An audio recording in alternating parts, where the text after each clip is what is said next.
Okay, in this video we're going to talk about some epoxy, and in particular we'll mix this type of epoxy. There are lots of different types of epoxies that people use in ceramics. A very common one is this PC7. PC7 is nice because it's very thick and it has the consistency almost like clay. But its downfall is that it takes a long time to set up. It is very strong. But it will take like overnight to set.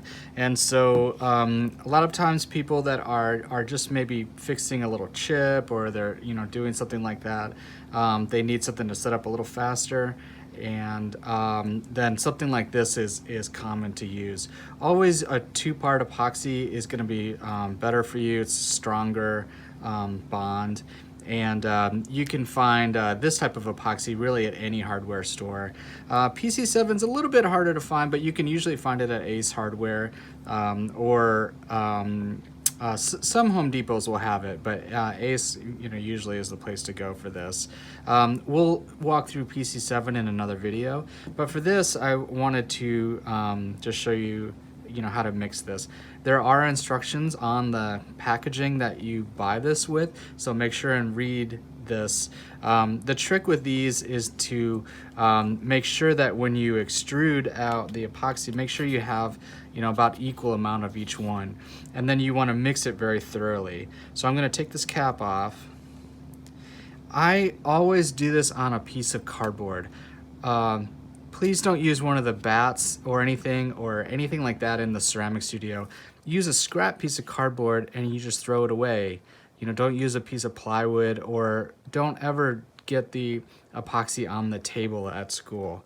So, I'm just gonna extrude out, a little bit here. I always pull the plunger back just a little bit here, and then just try to, get the last little bit of it off on the cardboard. But when you pull the plunger back, that'll help you so that you don't get a lot of extra stuff coming out. I happen to have these popsicle sticks just sitting in my studio, but I will usually use just like a little chip of wood or something that I could mix this with. And the trick to this is that you want to mix it really well. Over the years I've seen a lot of people that have tried to use epoxy and not done it very well. And the problem that people have is that they don't mix it well enough. And so you really have to make sure and mix this really well. What I'm doing is I'm getting in all the stuff on the edges here and kind of piling it to the middle. And you just gotta really just get in there and mix it as best as you can. If it's not mixed properly, it's not going to set well enough. It's going to take forever to set, and that's not going to be good for you. Okay, and so usually follow the instructions, because all these are all going to be slightly different. So the instructions for this particular brand and this particular 5-minute set, might say to mix it for a minute. Sometimes you mix it for 2 minutes. So just follow the directions, but the main thing is just to mix it really well, and to make sure that when you extruded this amount on here, that you had equal amounts. What I always look for is to make sure that it's all one color. Okay, you don't want to have any sort of differences in the color. Now this particular epoxy is clear, so it's a little bit harder to tell, but I can tell now that it's all the same color. When I go to, oftentimes what I'll do is I'll kind of just pour this here, just so I know that that's my properly mixed amount here. Then if I have, if I'm just applying it just to a tiny little bit, I will often use my fettling knife, and I'll just scoop it up and apply it to the ceramic object. Now the one thing that you do have to be careful of is that this epoxy will drip. So you can kind of start to see that here. And so you have to be very careful that you don't drip this anywhere where you don't want it, which would include the table that you're working on or the rest of your piece. The other thing is that this epoxy tends to be very shiny, even when it's dry. And so, you know, just keep that in mind. You don't want to have, you know, a big drip of shiny stuff on the side of your piece. So, you know, just put a little bit in there. Just don't use any extra than you need to.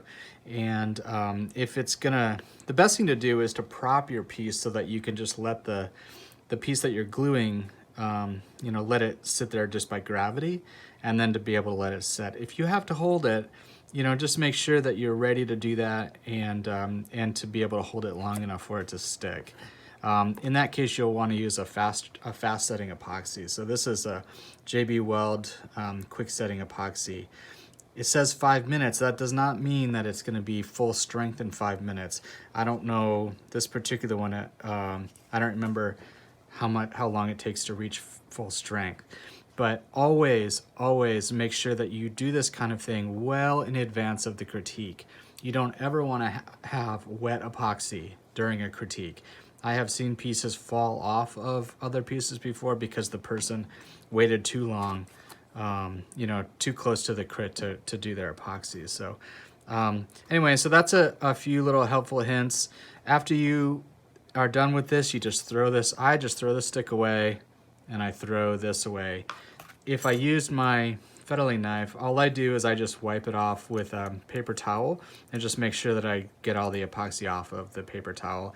I have one of these fettling knives that I use for epoxy, and I have been using the same knife for 8 or 9 years. And so as long as you wipe it off, it'll last forever. So I think that's it. Just make sure that whatever you buy, you read the instructions really carefully.